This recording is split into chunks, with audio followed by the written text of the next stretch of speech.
എല്ലാം ക്രിസ്ത്യൻ വിദ്യാർത്ഥികൾ പഠിക്കുന്നുണ്ട്.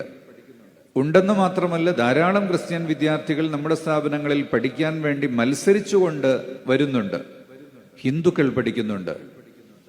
ശബരിമലയിൽ പോകുന്ന കാലത്ത് ഹിന്ദുക്കൾക്ക് കറുത്ത വസ്ത്രം ധരിക്കുന്നതിന്, അവർക്കൊരു മാസമോ 2 മാസമോ ഒക്കെ കറുത്ത വസ്ത്രം ധരിച്ചു വരുന്നതിന് നമ്മുടെ കലാലയങ്ങളിൽ യാതൊരു വിലക്കും ഏർപ്പെടുത്താറില്ല എന്നല്ല, അതൊരാദരവോടുകൂടിയാണ് കാണുന്നത്. ഒട്ടുതെട്ടു വരുന്ന കുട്ടികളുണ്ട്, കുരിശ് ധരിച്ചു വരുന്നവരുണ്ട്. കുരിശ് ധരിക്കൽ അവർക്ക് മതത്തിന്റെ ഒരു എസൻഷ്യൽ ഭാഗമൊന്നും അല്ലെങ്കിൽ പോലും അവരുടെ ആചാരത്തിന്റെ ഭാഗമായി ചില കുടുംബത്തിൽപ്പെട്ടവർ, വിദ്യാർത്ഥികൾ പോലും കുരിശ് ധരിച്ചു വരിക എന്ന് വരുമ്പോൾ അതിന് തടയാറില്ല. സ്കൂളില്, മുസ്ലിം മാനേജ്മെന്റ് സ്കൂളുകളിൽ തൊപ്പി ധരിക്കുന്നത് ചിലയിടങ്ങളിൽ അത് യൂണിഫോമിന്റെ ഭാഗമായിട്ട് പുസ്തകങ്ങളിൽ, പ്രോസ്പെക്ടസുകളിൽ എഴുതി വെച്ചിട്ടുള്ളതാണ്. അതുപോലെ പെൺകുട്ടികൾക്ക് തലമറക്കുന്നതും എഴുതി വെച്ചിട്ടുള്ളതാണ്. എന്നാൽ അതേ സ്കൂളിൽ വരുന്ന അമുസ്ലിം വിദ്യാർത്ഥികളെ തൊപ്പി വയ്ക്കാനോ വിദ്യാർത്ഥിനികളെ തലമറക്കാനോ നിർബന്ധിക്കാറില്ല എന്ന് മാത്രമല്ല, ചെറിയൊരു പ്രേരണ പോലും അവർക്ക് നൽകാറില്ല. കാരണം അതവരുടെ മതത്തിൻ്റെയോ ആചാരത്തിൻ്റെയോ സ്വാതന്ത്ര്യമാണ്, അതവർ പാലിച്ചു കൊള്ളട്ടെ എന്ന് തന്നെയാണ് വെക്കുന്നത്. അങ്ങനെയാണ് വെക്കേണ്ടതും. ക്രിസ്ത്യാനികളും ഒട്ടുമിക്ക സ്ഥലങ്ങളിലും അങ്ങനെ തന്നെയാണെന്നാണ് ഞാൻ മനസ്സിലാക്കുന്നത്. അതുകൊണ്ട് ഇതൊരു മതത്തിന്റെ പ്രശ്നമാക്കിയെടുത്ത് വർഗീയമായി വൽക്കരിച്ച് രാഷ്ട്രീയമായ മുതലെടുപ്പുകൾക്ക് ആരോ ശ്രമിക്കുന്നുണ്ടോ എന്ന് തിരിച്ചറിയാനുള്ള വിവേകമാണ് നമുക്കുണ്ടാകേണ്ടത് എന്നാണ് എനിക്കിവിടുത്തെ എല്ലാ ജാതി മതസ്ഥരോടും ഈ ഭാരതത്തിന്റെ മുഴുവൻ പൗരന്മാരോടും ഓർമ്മപ്പെടുത്താനുള്ളത്. പള്ളുരുത്തിയിലെ സെന്റ് റീത്താസ് സ്കൂളിലെ ഈ പറയുന്ന ഹിജാബ് വിവാദവുമായി ബന്ധപ്പെട്ട് കഴിഞ്ഞ ദിവസം അബ്ദുൽ ഹക്കീം അസ്ഗരി അദ്ദേഹത്തിന്റെ പ്രസംഗത്തിൽ സൂചിപ്പിച്ച കാര്യങ്ങളാണ് നമ്മൾ കേട്ടത്. വളരെ പക്വമായ, എന്നാൽ എല്ലാത്തിനും മറുപടികൾ നൽകിക്കൊണ്ട് അദ്ദേഹം പറഞ്ഞ വാക്കുകളാണ്. ഈ വാക്കുകൾ നമ്മൾ പലപ്പോഴും മാതൃകയാക്കേണ്ടതും അതുപോലെ തന്നെ നമ്മുടെയൊക്കെ എല്ലാവരുടെയും ജീവിതത്തിൽ ഉണ്ടാവേണ്ടതുമായ കാര്യങ്ങളാണ്. ഈ പറയുന്ന വിശുദ്ധിയും ശുദ്ധിയും മാന്യതയും സംസ്കാരവും ഒന്നും വസ്ത്രത്തിലും നമ്മൾ കൊണ്ടു നടക്കുന്ന നമ്മുടെ ബാഗിലും ചെരുപ്പിലും ഒന്നുമല്ല വേണ്ടത്. ഈ പറയുന്ന വിശുദ്ധി ആദ്യം ഉണ്ടാവേണ്ടത് ഈ പറയുന്ന ഹൃദയത്തിലാണ്. ആ ഹൃദയത്തിൽ വിശുദ്ധിയുള്ള ഒരു മനുഷ്യന് എങ്ങനെയാണോ മറ്റൊരു മനുഷ്യന്റെ അവന്റെ വിശ്വാസത്തെ മുറിവേൽപ്പിക്കുന്ന, അവന്റെ വിശ്വാസത്തിന് പോറലേൽപ്പിക്കുന്ന തരത്തിലുള്ള കാര്യങ്ങൾ ചെയ്യാൻ കഴിയുന്നത്? അതും എനിക്ക് മനസ്സിലാവാത്തത്, ഇതിനെക്കുറിച്ചൊന്നും ധാരണയില്ലാത്ത, അല്ലെങ്കിൽ ഇതേക്കുറിച്ചൊന്നും വിവരമില്ലാത്ത, അറിവില്ലാത്ത സാധാരണക്കാരായ ജനങ്ങള് ഇത്തരത്തിൽ എന്തെങ്കിലുമൊക്കെ ചെയ്യുന്നുണ്ടെങ്കിൽ അതിനോട് നമുക്ക് എന്താ പറയേണ്ടത്, ഒരു തരത്തിലുള്ള ഒരു സിമ്പതി മാത്രമേ നമുക്കുള്ളൂ. ഒരു എന്താ പറയാ, അത് അവനിക്ക് അറിവില്ലാത്തത് കൊണ്ടാണെന്ന് നമുക്ക് കരുതാം. ബട്ട് തിരുവസ്ത്രമിട്ട് എല്ലാവിധ കാര്യങ്ങളും നല്ല അറിവുള്ള ഒരു വ്യക്തി, ഒരു സ്ത്രീ, മതത്തിന്റെ അടയാളങ്ങൾ മതം പറഞ്ഞതുകൊണ്ട് മാത്രം ഒരു കുടുംബജീവിതം വേണ്ടെന്ന് വെച്ച സ്ത്രീ, മതം പറഞ്ഞതുകൊണ്ട് മാത്രം ശിരോവസ്ത്രം തലയിലിടുന്ന സ്ത്രീ, മതം പറഞ്ഞതുകൊണ്ട് മാത്രം തിരുവസ്ത്രത്തിലേക്ക് തൻ്റെ ശരീരം കൂട്ടിയിണക്കിയ സ്ത്രീ, ആ മതം പറഞ്ഞതുകൊണ്ട് മാത്രം ശരീരമാസകലം ഈ പറയുന്ന മതത്തിന്റെ ചിഹ്നങ്ങൾ കൊണ്ടു നടക്കുന്ന ഒരു സ്ത്രീ, മറ്റൊരു മതത്തിൽപ്പെട്ട ഒരു വിദ്യാർത്ഥി, ആ വിദ്യാർത്ഥിക്ക് ഇത്തരത്തിൽ മതത്തിന്റെ ചിഹ്നങ്ങൾ പാടില്ല എന്ന് പറയുന്നത് എന്ത് ലോജിക്കിന്റെ അടിസ്ഥാനത്തിലാണെന്ന് മനസ്സിലാവുന്നില്ല. അതാണ് ഞാൻ ആദ്യമേ പറഞ്ഞു വെച്ചത്, ഈ വസ്ത്രത്തിലൊന്നുമല്ല വിശുദ്ധി, വിശുദ്ധി ഹൃദയത്തിൽ നിന്ന് ഉണ്ടാവണമെന്നുള്ളത്.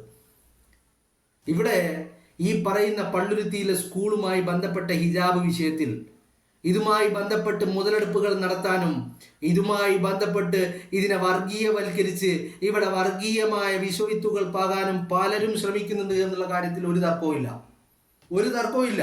പക്ഷെ മനസ്സിലാക്കേണ്ട കാര്യം, നിങ്ങൾ ഒരു സഭ നടത്തുന്ന ഒരു സ്ഥാപനം, ആ സ്ഥാപനം തന്നെ ഇങ്ങനെ അധപ്പതിച്ചു പോയി കഴിഞ്ഞാൽ എന്താണ് ഇവിടുത്തെ സാധാരണക്കാരുടെ സ്ഥിതി എന്ന് നിങ്ങളുടെ മനസ്സിൽ ആ ഒരു ആശങ്കയെങ്കിലും ഉണ്ടാവേണ്ടതില്ലേ?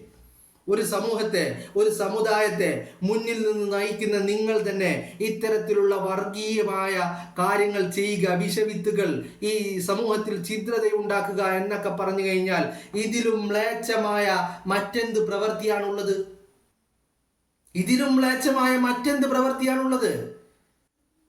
ഒരു വിദ്യാർത്ഥി, വിദ്യ നുകരാൻ സ്കൂളിലെത്തുന്ന ഒരു വിദ്യാർത്ഥി, ഇവിടെ യൂണിഫോം എല്ലാ സ്കൂളുകളിലും യൂണിഫോം ഉണ്ട്. ആ സ്കൂളുകളിലൊന്നും തലമറച്ച് വരുന്നവരോട് ആരും എന്തേ നീ തലമറച്ചിട്ട് വന്നു എന്ന് ചോദിക്കാറില്ല. അതല്ലെങ്കിൽ എന്തേ നീ തല മറക്കാതെ വന്നു എന്നൊന്നും ആരും ചോദിക്കാറില്ല. തല മറച്ചതിന്റെ പേരിൽ ഇത്രമാത്രം വിഷവിത്തുകൾ എന്തിനു വേണ്ടിയിട്ടാണ് നിങ്ങൾ സമൂഹത്തിലേക്ക് പാകിയത്? എന്ത് സന്ദേശമാണ് ഇതുവഴി നിങ്ങൾ നൽകുന്നത്? ആരാണ് നിങ്ങൾക്ക് ഇതിനു വേണ്ടിയുള്ള അജണ്ടകൾ എഴുതി നൽകിയത്? ആരുടെ അജണ്ടകൾക്കും ആരുടെ കയ്യിൽ നിന്ന് അച്ചാരം വാങ്ങിയിട്ടാണ് നിങ്ങൾ ഈ പ്രവർത്തിക്കുന്നത്? ഇന്ത്യ എന്ന് പറയുന്ന മഹാരാജ്യം, അതിനെ ഭാരതമെന്ന് നിങ്ങൾ വിളിച്ചു തുടങ്ങിയിട്ടുണ്ടെങ്കിൽ നിങ്ങൾക്ക് അച്ചാരം നൽകിയവരും നിങ്ങൾക്ക് അജണ്ടകളും കൃത്യമായ നിർദ്ദേശങ്ങളും എഴുതി തന്നവരും ആരാണെന്നുള്ള കാര്യത്തിൽ പൊതുസമൂഹത്തിന് ഒരു തർക്കവുമില്ല. എനിക്ക് ഈ പറയുന്ന തിരുവസ്ത്രമിട്ട ഈ സഹോദരിയോട് ഒരു കാര്യം മാത്രമേ പറയാനുള്ളൂ. നിങ്ങളുടെ വസ്ത്രത്തിലുള്ള വിശുദ്ധി നിങ്ങളുടെ മനസ്സിലുണ്ടായില്ല എന്നുള്ള കാര്യം പച്ചക്ക് പറയാൻ ആഗ്രഹിക്കുകയാണ്. ഒരു തർക്കവുമില്ല കാര്യത്തിൽ. അവരുടെ വസ്ത്രത്തിലുണ്ടായ ആ വിശുദ്ധി, ആ ക്ലീൻനെസ്, ആ ക്ലെൻലിനെസ്, അത് ഇവരുടെ മനസ്സിനുണ്ടായില്ല എന്ന് ഞാൻ ഉറക്കെ പറയുകയാണ്. കാരണം ആ വിശുദ്ധി അവരുടെ മനസ്സിനുണ്ടായിരുന്നെങ്കിൽ ആ സ്കൂളിൽ പഠിക്കുന്ന ആ ഒരു വിദ്യാർത്ഥിനിയോട് ഇത്തരത്തിൽ മ്ലേച്ഛമായ ഒരു പ്രവൃത്തി ഇവരുടെ ഭാഗത്തു നിന്നും ഉണ്ടാവില്ലായിരുന്നു എന്നുള്ള കാര്യത്തിൽ എനിക്ക് ഒരു തർക്കവും.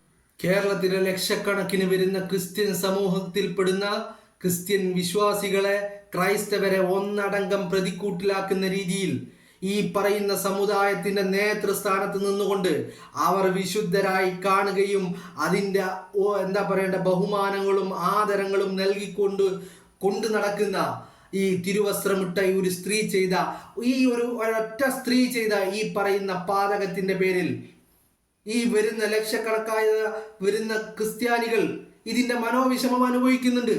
അവരാരും ഇത്തരത്തിൽ ഒരു മുസ്ലിമും തലയിൽ തട്ടമിടരുത് എന്ന് ആഗ്രഹിക്കുന്നവരല്ല. അങ്ങനെ ആഗ്രഹിക്കുന്ന വളരെ വിരലിൽ എണ്ണാൻ പറ്റുന്ന 1, 2, 3, 4 അതിനപ്പുറത്തേക്ക് പോകില്ല. അങ്ങനെ വിരലിൽ എണ്ണാൻ പറ്റുന്ന ചില ആളുകൾ മാത്രമേ ഉള്ളൂ. അവരുടെ അജണ്ടകൾ നടപ്പിലാക്കാൻ എന്തിനാണ് നിങ്ങളുടെ ഈ തിരുവസ്ത്രത്തെ കളങ്കപ്പെടുത്തിയത്? ഈ തിരുവസ്ത്രം ഇട്ടുകൊണ്ട് എന്തിനാണ് ഇത്തരത്തിൽ മ്ലേച്ഛമായ ഒരു പ്രവൃത്തി നിങ്ങൾ നടത്തിയത്? ആ കുട്ടി തലയിൽ ഒരു തട്ടമിട്ട് വന്ന് തല മറച്ചു വന്ന് ആ സ്കൂളിൽ പഠിച്ചു എന്നതുകൊണ്ട് എന്താണ് ഇവിടെ സംഭവിക്കാൻ പോകുന്നത്? അവിടെ വിദ്യാർത്ഥികൾക്ക് ആർക്കും ഒരു ഭയവും ഉണ്ടായിട്ടില്ല. ഭയമുണ്ടായത് അത്രയും ഈ പറയുന്ന തിരുവസ്ത്രമിട്ട ആ സ്ത്രീക്ക് മാത്രമാണ്. ഇതിന്റെ മാനേജ്മെന്റിന് മാത്രമാണ് ഭയമുണ്ടായിരുന്നത്. തലയിൽ തട്ടമിടുന്ന, തല മറക്കുന്ന ഒരാളെ കണ്ടാൽ നിങ്ങൾ ഭയപ്പെടുന്നുണ്ടെങ്കിൽ നിങ്ങൾ ഇങ്ങനെ തലയിൽ തട്ടമിട്ട് തിരുവസ്ത്രം അണിഞ്ഞ് നടക്കുമ്പോൾ എത്ര ആളുകൾ ഭയപ്പെടേണ്ടതുണ്ട്? അങ്ങനെ ആരെങ്കിലും നിങ്ങളോട് പറഞ്ഞിട്ടുണ്ടോ? നിങ്ങളുടെ തിരുവസ്ത്രം കാണുമ്പോൾ ഞങ്ങൾക്ക് ഭയം തോന്നുന്നുണ്ടോ എന്ന് പറഞ്ഞിട്ടുണ്ടോ? പിന്നെ എന്തിനാണ് നിങ്ങൾ ഈ സമൂഹത്തിൽ വിഷവിത്തുകൾ പാകുന്നത്? ഈ സമൂഹത്തിന്റെ നേതൃസ്ഥാനത്ത് ഇരുന്നു കൊണ്ട് എന്തിനാണ് ഈ കൊള്ളരുതായ്മ നിങ്ങൾ ചെയ്തത്? നിങ്ങളുടെ ആ വസ്ത്രത്തോട് യോജിക്കുന്ന, ആ വസ്ത്രത്തിനോട് നീതി പുലർത്താൻ കഴിയുന്ന തരത്തിലുള്ള പ്രവർത്തനങ്ങളല്ലേ നിങ്ങളിൽ നിന്നുണ്ടാവേണ്ടത്. ഇത്തരത്തിലുള്ള വൃത്തികെട്ട മ്ലേച്ഛമായ പ്രവർത്തനങ്ങൾ അത് ഈ തിരുവസ്ത്രമിട്ട വ്യക്തിയിൽ നിന്നും ഉണ്ടാവാൻ പാടില്ലായിരുന്നു എന്നുള്ള കാര്യത്തിൽ കേരളത്തിന്റെ പൊതുസമൂഹത്തിന് ഒരു തർക്കവുമില്ല. നിങ്ങൾ ആരുടെയെങ്കിലും അജണ്ടകൾക്കനുസരിച്ചല്ല നിങ്ങൾ പ്രവർത്തിക്കേണ്ടത്. നിങ്ങൾ വിശ്വസിക്കുന്ന ബൈബിളിനനുസരിച്ച് പ്രവർത്തിക്കണ്ടേ? ആ ബൈബിളിൽ ഈ പറയുന്ന അന്യമതസ്ഥരോട്, സഹോദര മതസ്ഥരോട്, നിങ്ങളുടെ അടുത്ത് വിദ്യ നുകരാൻ വരുന്ന വിദ്യാർത്ഥികളോട്, നിങ്ങളുടെ അയൽവാസികളോട്, നിങ്ങളുടെ ചുറ്റുമുള്ള ആളുകളോട് എങ്ങനെ പെരുമാറണമെന്നാണ് ബൈബിൾ എഴുതി വെച്ചിരിക്കുന്നത്. അതല്ലേ നിങ്ങൾ മാനദണ്ഡമാക്കേണ്ടത്, അതല്ലേ നിങ്ങൾ മാതൃകയാക്കേണ്ടത്, അതിനനുസരിച്ചല്ലേ നിങ്ങൾ പ്രവർത്തിക്കേണ്ടത്. ഈ തിരുവസ്ത്രം ഇട്ടുകൊണ്ട് എന്തിനാണ് ബൈബിളിനെയും ക്രൈസ്തവരെയും നിങ്ങൾ ഇങ്ങനെ അപമാനിക്കുന്നത്? അവരെ ഇങ്ങനെ പ്രതിക്കൂട്ടിൽ നിർത്തുന്ന രീതിയിലുള്ള പ്രവർത്തനങ്ങൾ എന്തുകൊണ്ട് നിങ്ങളിൽ നിന്നും ഉണ്ടായി എന്ന് ഈ പറയുന്ന തിരുവസ്ത്രമിട്ട സ്ത്രീ ഒരിക്കലെങ്കിലും ആത്മവിചിന്തനം നടത്തിയിട്ടുണ്ടോ? ഇത്തരം കൊള്ളരുതായ്മ നടത്തിയിട്ട് വന്നിരുന്ന് ന്യായീകരിക്കാനല്ലാതെ അതിനപ്പുറത്തേക്ക് താൻ ചെയ്ത പാതകത്തെ കുറിച്ച് വല്ലപ്പോഴും ഇരുന്ന് ചിന്തിച്ചിട്ടുണ്ടോ? നിങ്ങൾക്ക് ഉളുപ്പ് എന്ന് പറയുന്ന ഒരു കാര്യമുണ്ടോ? ആ തിരുവസ്ത്രം ഇട്ടിട്ടുണ്ടെങ്കിൽ അതിന്റെ മാന്യത കാണിക്കേണ്ടത് ഇവിടുത്തെ ക്രൈസ്തവരോടാണ്. ആദ്യം അതിന്റെ മാന്യത കാണിക്കേണ്ടത് നിങ്ങൾ നിർദ്ദേശങ്ങളായി അല്ലെങ്കിൽ നിങ്ങളുടെ മാർഗനിർദ്ദേശമായി കൊണ്ടു നടക്കേണ്ടത് ബൈബിളിനെയാണ്. അതല്ലാതെ ഏതെങ്കിലും സംഘപരിവാറുകാരൻ എഴുതി തരുന്ന അജണ്ടകളെയല്ല നിങ്ങൾ നടപ്പിലാക്കേണ്ടത്. ആ ബോധ്യം നിങ്ങൾക്കില്ലാതെ പോയി പ്രിയപ്പെട്ട സഹോദരി, ആ ബോധ്യം നിങ്ങൾക്കില്ലാതെ പോയി. വല്ലാത്ത മോശമായി പോയി. ഇപ്പോ ഹക്കീം അസേരി പറഞ്ഞതുപോലെ ഈ പറയുന്ന നോളജ് സിറ്റിയിലും അതുപോലെ തന്നെ മർക്കസിൻ്റെയും ഈ പറയുന്ന ഹക്കീം അസ്ഗരിയുടെ സ്ഥാപനങ്ങളിലുമായിട്ട് ലക്ഷോപലക്ഷം വിദ്യാർത്ഥികൾ പഠിക്കുന്നുണ്ട്. ഈ പഠിക്കുന്ന വിദ്യാർത്ഥികളിൽ പകുതിയിലേറെ ഇസ്ലാം മത വിശ്വാസികളല്ലാത്തവരാണ്. ആരോടും ഒരിക്കൽ പോലും അവരുടെ ആചാരങ്ങൾ തെറ്റിക്കാൻ വേണ്ടിയുള്ള ഒരു നിർദ്ദേശം പോയിട്ട് ഒരു സംസാരം പോലും ഉണ്ടായിട്ടില്ല എന്നുള്ളതാണ്. നിങ്ങൾ എന്തിനെയാണ് നിങ്ങൾ മാതൃകയാക്കുന്നത്? നിങ്ങൾ ബൈബിളിനെയാണോ മാതൃകയാക്കുന്നത്? അതോ യേശുക്രിസ്തുവിനെയാണോ മാതൃകയാക്കുന്നത്? അതോ വല്ല സംഘപരിവാറിന്റെ അജണ്ടകളെയാണോ നിങ്ങൾ ആക്കുന്നത്? സംശയിക്കേണ്ടിയിരിക്കുന്നു. നിങ്ങളുടെ വാക്കുകളിൽ നിന്നും നിങ്ങളുടെ പ്രവർത്തികളിൽ നിന്നും പുറത്തു വരുന്ന ഓരോ കാര്യങ്ങളും ഈ സംശയത്തെ ബലപ്പെടുത്തുന്നുണ്ട്.